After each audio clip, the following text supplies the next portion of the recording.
Saya mau cerita tentang orang buta yang disembuhkan. Sebenarnya ada cerita beberapa orang buta. Saya mau perbandingkan 2 orang buta. Di Markus 10 dulu. Markus 10 bisa ditayangkan di sini Ola, supaya yang enggak bawa Alkitab ataupun Alkitab bisa baca di sini. Ini Alkitab ya, ini Alkitab. Kalau yang manual book itu Alkitab. Kayaknya sudah jarang yang punya Alkitab di sini. Kasihan ini penerbitnya. Matius 10 ayatnya yang ke-46 sampai yang ke-52. Kita baca sama-sama, bisa cepat ya Ola nanti ya. Markus 10 ayat 46 sampai ke-52. Kita baca sama-sama, sudah muncul? Ya, 1, 2, 3. Lalu tibalah Yesus dan murid-muridnya di Yeriko, dan ketika Yesus keluar dari Yeriko bersama-sama dengan murid-muridnya dan banyak orang berbondong-bondong, ada seorang pengemis yang buta bernama Anak duduk di pinggir jalan.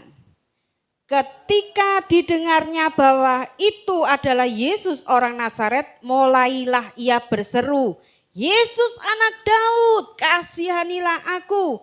Banyak orang menegur supaya ia diam, namun semakin keras ia berseru, "Anak Daud, kasihanilah aku." Lalu Yesus berhenti dan berkata, "Panggillah dia."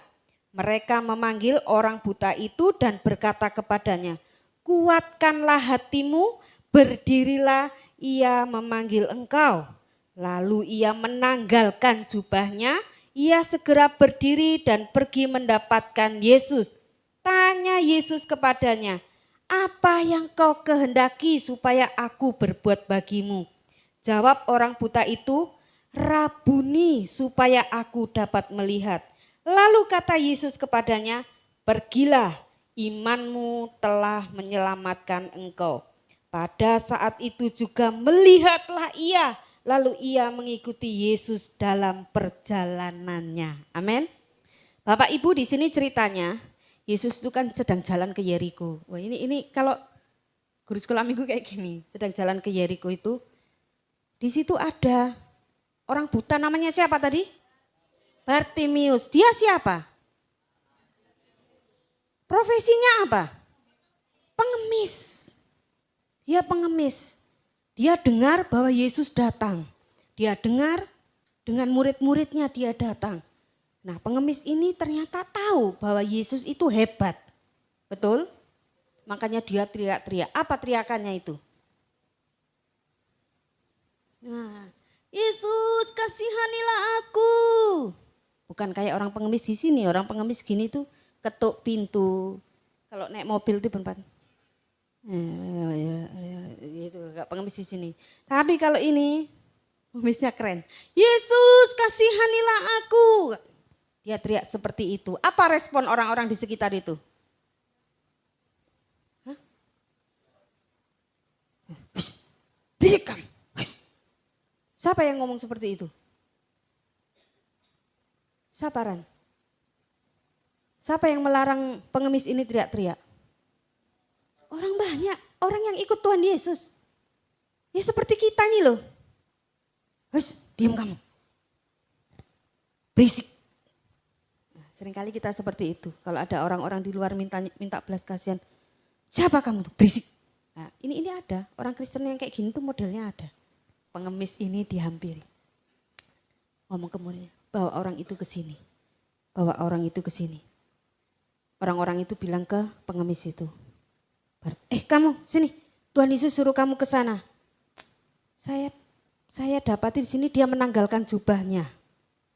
Mungkin pengemis itu memang punya baju dinas. Ya, Mak Agung ketawa. Ya, Mak Agung ya. Pengemis di sini pun juga ada baju dinas.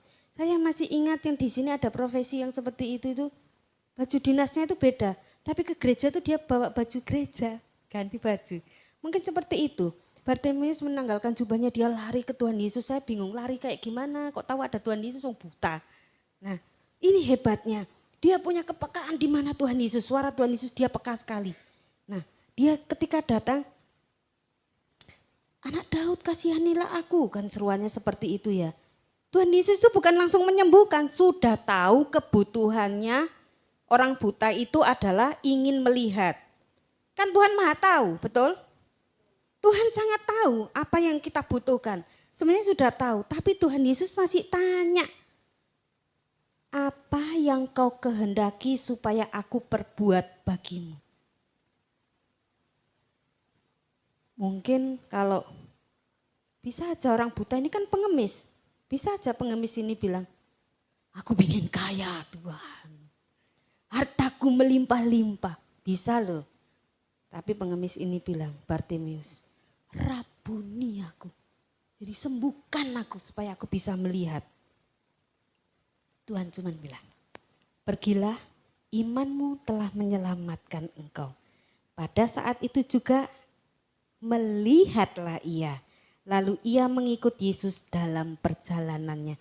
Ketika dia disembuhkan, jadi ketika saudara disembuhkan, ketika saudara mendapatkan mukjizat, sudah seharusnya saudara itu selalu mengikut Tuhan, selalu rajin ke gereja, selalu mendapati ada di tempat ini bersama-sama melayani.